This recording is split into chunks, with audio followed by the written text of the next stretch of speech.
I pay full CSA and I'm being told that as the only working parent, I am solely responsible for the joint mortgage and paying it all. Is that correct? Well, no, it doesn't all fall on your shoulders to provide everything. Do I have PR on my husband's daughter? Yeah. We've got a live with order in place, but we've now separated. Okay, that's a really good question, Amy. The court that made the order giving you the live with order may have just given you the live with order because you guys were married. But now that you are separated, potentially going through divorce, you definitely need that clarifying. How do I get to stay in my home I shared with my husband if he's never put me on the tenancy? So they don't own the property. That's a different ball game then. She may have to go and find her own accommodation.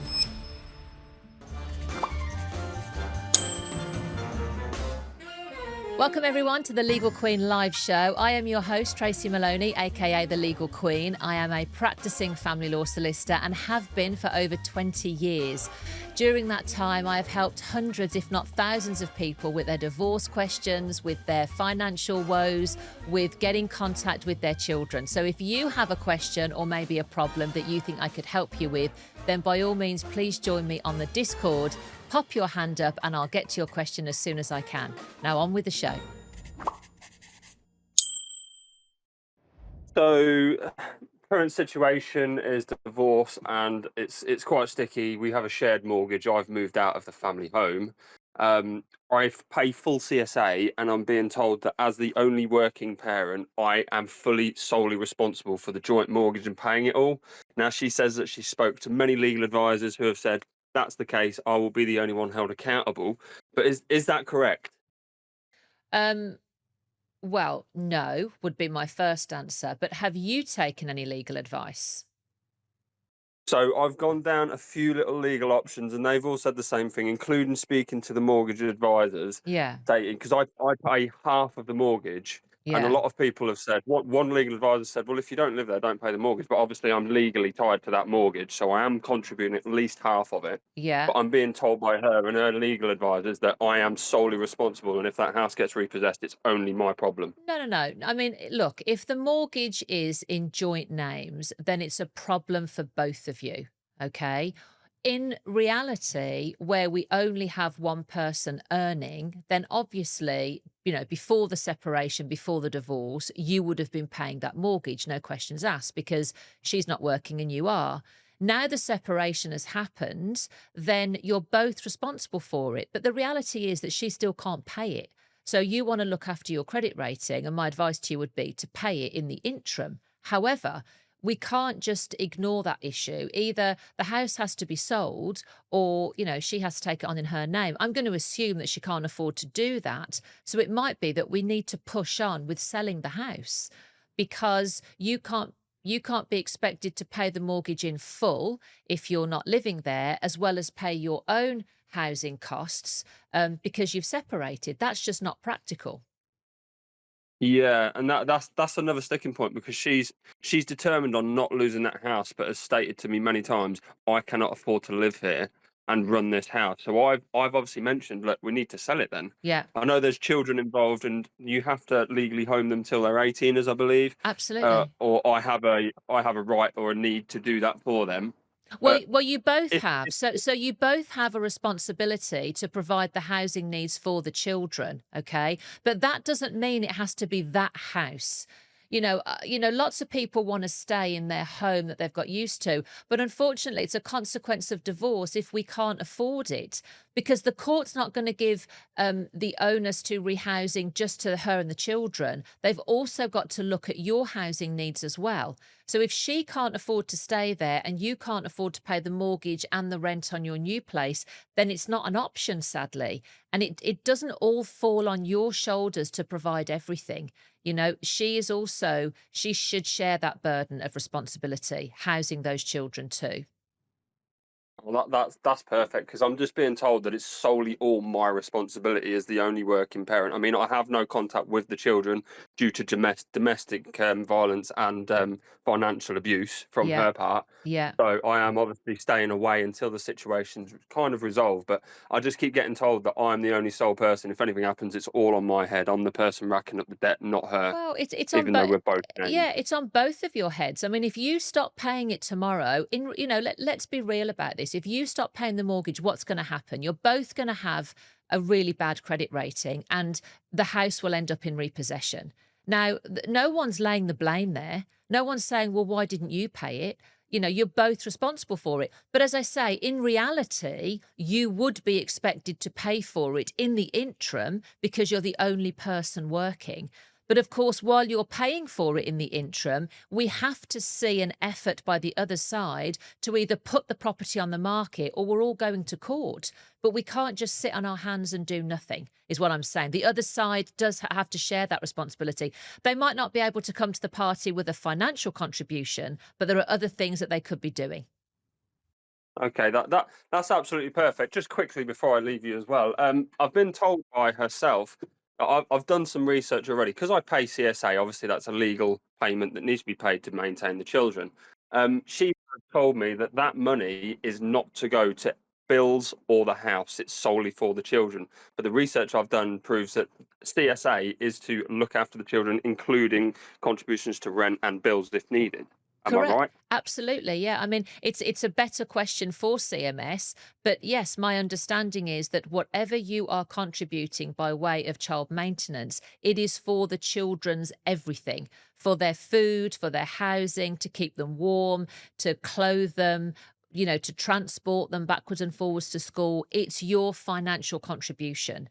If we're not going to split hairs and say it's just for the children. It is for the children, but it's for their housing needs, their food. It's for everything to do with them. Yeah, I thought that was the understanding. It's just I've Yeah. never been in this situation. I'm Yeah. being told so much Yeah. that to me isn't correct, Yeah. and with the backing that she claims of having a legal advice, that everything I'm doing is incorrect and I'm fully liable at everything. But you've cleared up a few things, me, which I Good. highly appreciate. Oh, that's good.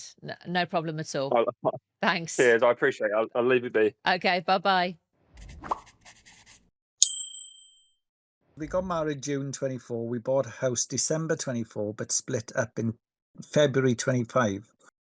My ex-partner put no money into buying the property. I paid for everything. Will she still be entitled to part of the equity?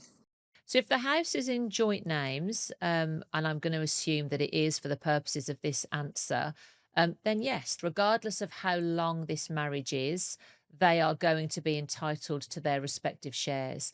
And generally, couples hold property as joint tenants, which means that they hold it as 50-50. You can hold a property as tenants in common, which is usually used if you want to hold the property in unequal shares. So regardless of how long this marriage was, if they hold it together in equal shares, then they're both going to get 50% of it. Well, that'll be the starting point. That's maybe not what they're going to get, depending on if you've got children and blah, blah, blah. But yeah, is the answer to that question. They've just added to it. I put 60,000, she put zero. She is now wanting a lump sum to come from the property with no children. So what I would say there is that if you were looking to protect your 60,000, then it might have been prudent to enter into a deed of trust or do something, a prenuptial perhaps, or a postnuptial to protect that.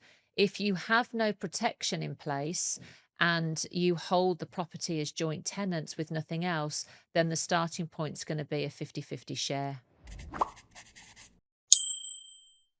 If my child is screaming, crying about going on contact and reporting that the father is calling her names, giving her no choices and making her change in front of him, I have tried the social care, social services, they aren't interested. What is the likeliness that I will get in trouble with the court if I stop contact?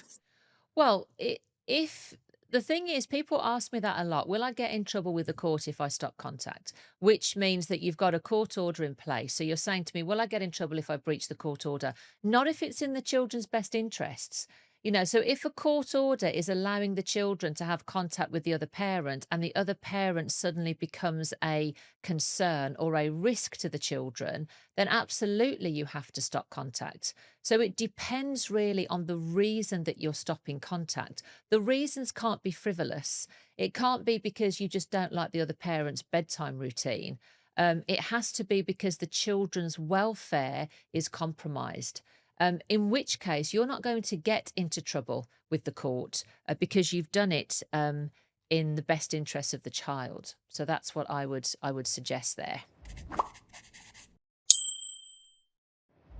Basically, my question is do I have PR on my husband's daughter now that we've got a live with order in place, which is obviously granted in my name as well, but we've now separated due to legal reasons, and I can't discuss at the moment, and I have sole custody of the child in my care. Okay, that's a really good question, Amy. When you say that you are named on the live with order, were you party to those proceedings? Yes. Okay. So, by virtue of that order, I'm going to suggest that you do have parental responsibility. It really helps where we have a step parent who's party to proceedings for the wording to be clear. But if you are party to proceedings and the court found it appropriate to give you a live with order, then by virtue of that order, I'm going to suggest that you have parental responsibility. However, Should it state it on there? it should, absolutely it should, for Right, but it doesn't clarity. have that written down. Yeah, My friends also have a order very similar, and it has it on theirs. So yeah, I've questioned it with the social worker, and she's yeah. like, "Oh no, no, it's fine." Is there any way that I can go to the court and say, "Can we get this amended so it states it on there?" Well, yeah, and I was going to say because then, given that you've now separated from biological dad and you have sole custody of that child, you definitely want clarity. The court that made the order giving you the live with order may have just given you the live with order because you guys were married and felt there was no need, therefore, to actually give you parental responsibility. I don't know. I don't know what the thinking was behind that court. But now that you are separated, potentially going through divorce, you definitely need that clarifying. Because what you don't want is to, present that to a doctor or a school, for example, and be told that because the wording isn't specific, they can't actually take what you're saying as instructions, if you like. So yes, Yeah, that was make your yeah. my biggest panic is hospital treatment. Absolutely, Amy. So, and just for your peace of mind, if nothing else, I'm sure, given that you've already spoken to social services, they clearly have no concerns with you. The status quo has now been set. The child's living with you. You have sole custody. That if you made an application back to the court, they would certainly amend that order for you. Yeah, we've been going through social services for like 4 years. We took 2 Okay. years to get her home because my husband didn't even realise he had a daughter. So Okay. when she came, she was 7, and it's Yeah. been all a bit off of an uprise from there. Oh, bless you. You've So been through the mill and back. But yes, oh, certainly go absolutely. back and get clarification. All right, amazing. Thank you so much. Pleasure. Thank you, Amy, for Thank persevering. you. Thank Bye-bye. you. Bye bye. Thank you. My ex has asked permission consent to take my daughter away. I have asked to wait until the court process is finished, as she is going to her home country and I fear they may stay out there. She has filled she has filed to double barrel my daughter's last name so she doesn't have to ask me for consent to go out the country. What can I do if she still takes her away whilst the court steps are in process? Well, I would be suggesting an emergency application for a prohibited steps order, but you are going to have to satisfy the court that it's needed. We can still make emergency applications where we think a child is at risk of being abducted, which is what this question is essentially. If a parent's going to take them and not return them to the country, that's going to be difficult. Difficult, time consuming, and incredibly expensive. Because then we're dealing with family lawyers in a different jurisdiction as well. And that country may have, different laws and rules around that sort of thing. So I would say get some advice with regard to an emergency application. Okay. Is it possible to get is it long winded to be able to get a child that's been taken abroad and not come back, or is it quite a simple process? No, it's very complicated and very long winded. And there's a lot that goes into it. Is the country part of the Hague Convention, for example? So yeah, it's not easy at all. If we don't have jurisdiction, we are kind of at the mercy of the country that has the child. Do I have PR if it's not stated on a live with order? Hmm. The child lives with me, and this Yes. person has put in brackets that they're the non-biological daughter. Yes, I'm going to assume that they do because by virtue of the children's order, you have parental responsibility. It would have been better if we had that worded in the order. But if the child is living with you, then we can assume that you have parental responsibility. Yes. What are the implications of letting the final order delay beyond the 12 months from the conditional order? Trying to keep it moving, but financial disclosure being slow from the ex. I'm wondering what impact this may have. It won't have any impact at all. Lots of times we can delay the final order of divorce for up to 2, 3, 4 years, however long it takes, if we are in dispute about the finances. It makes zero impact. You get to the final order of your divorce once you've got your financial order sorted. If that has taken more than 12 months, the court simply asks for a statement that no further children have been born to the marriage in that time and that you haven't reconciled or had a period whereby you're living together, etc. But apart from that, it has no consequence at all. So do the court just wait for you to apply for the final order? Yes, yeah, the court will just wait, yeah. If the father isn't on the birth certificate and he's very unreliable and not being a part of the child's life and disappears for months on end and is known for drink and drugs, where do I stand as a mother as I feel pressured into contact? Well, don't feel pressured, I would say. If you feel that the child is at risk, if they're going to have contact with that parent, then you can exercise your parental responsibility and just say no. These are my concerns, and I'm not going to allow you to have contact. Now, what father can then do by way of a remedy is make his application to the court for contact. And of course, what then happens is mother, lets the court know of all her concerns, and the court will investigate them, usually through CAFCAS. Or because you've mentioned addiction issues, we might do some hair strand testing. We can do alcohol hair strand testing and drug hair strand testing. And that's how we start to eliminate the issues, or we prove the allegations, and then the court give us an order for no contact, potentially. Well, and one more from the TikTok for you. Any advice on private fostering my ex-partner's daughter on get some sort of PR, please? Private fostering, no. That's very bespoke to and a better question for social services, I would say. We don't really get involved as family lawyers with that. Getting PR as a foster parent, you're not given PR. As a foster parent, if this is the question, it's very much an interim measure. It's a stopgap while we give biological parents time to sort themselves out or whatever the issue is, or while we're maybe in the adoption process. But it's highly unusual for foster parents to have parental responsibility. They're given interim orders as they're fostering, and obviously they're allowed checks and things, but no, there's no PR given.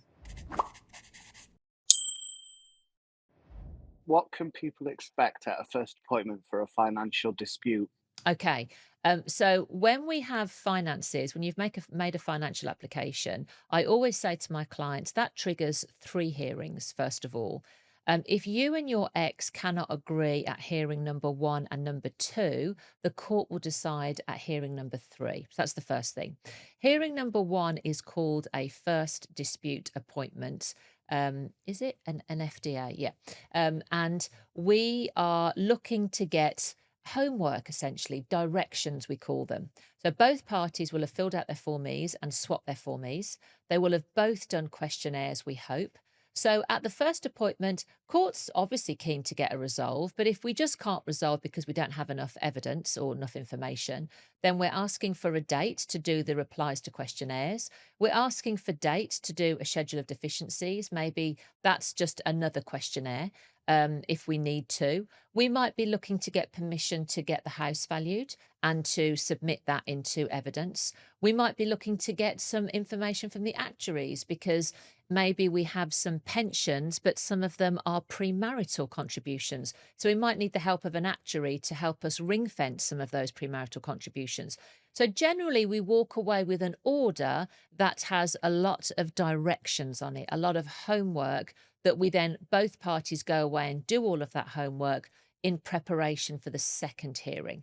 Your first appointment can be skipped if you've done all of that, if you've done replies to questionnaires and you have no further questions, and if you're settled on the valuation and maybe there are no pensions, you can actually ask the court to fast track you so that you move straight to the second hearing. And courts are quite in favour of that, if it's appropriate, to obviously get you to the finish line that little bit faster.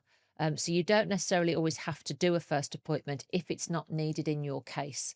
The other thing I would say is that because no orders can be made by the judge at first appointment, and it is just about getting directions, a lot of times the first appointments are done via Teams. Since COVID, we've become expert now at doing court hearings via Teams, and the first appointments usually are one of those. My partner and I aren't going to have a financial settlement before our financial order date. What should I do next? We can't agree on a financial settle, and she has said she's refused mediation. What's next? But they said they've got a financial order date. They've got a date for their final order for, I'm presuming, for divorce. Oh, sorry, final order date. Sorry. Well, then it has to go to court. If you can't agree between you about how the finances are to be divided and mediation doesn't work, and sorry, I think they said they're going to mediation. If mediation doesn't work, then it has to go to court. If the question is, what do we do about the final order? My suggestion would be don't apply for the final order in divorce. There's no rush there unless one of you want to remarry. It's always better to sort out the finances first before we actually start to, fully divorce and get our final order. She said this caller said that their partner has refused mediation. Like mediation isn't. It's what is it? It's not mandatory, but it can't be forced. Is that right? Correct. Yeah. So That's to be then attempted. if the other side don't want to do mediation, because mediation is voluntary, it's not compulsory. So if he doesn't want to do mediation, then you can't force him to. But if you have a right to have your financial order, so then the only way to get that is to go to court. Just on that, actually, Bob asks on TikTok, if you remarry, do you need a financial order? Bob, if you have remarried, then you cannot make a financial claim against your ex, but your ex can still make a claim on you if they haven't remarried. So the answer to your question is I would always advise that you get your financial order. However, now that you're remarried, you can't. You can't apply for that financial order anymore.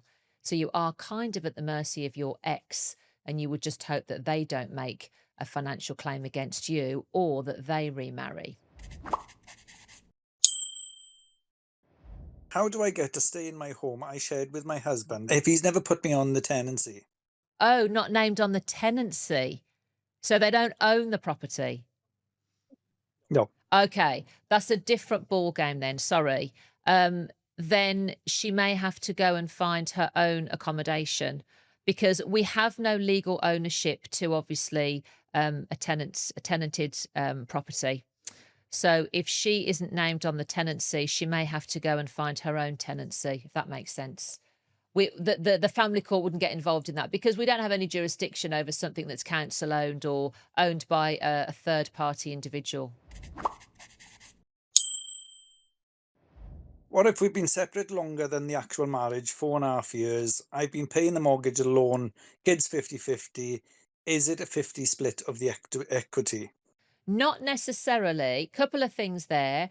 The kids, she mentioned kids. They've been separated for 4.5 years. I'd like to know how long that they were married for.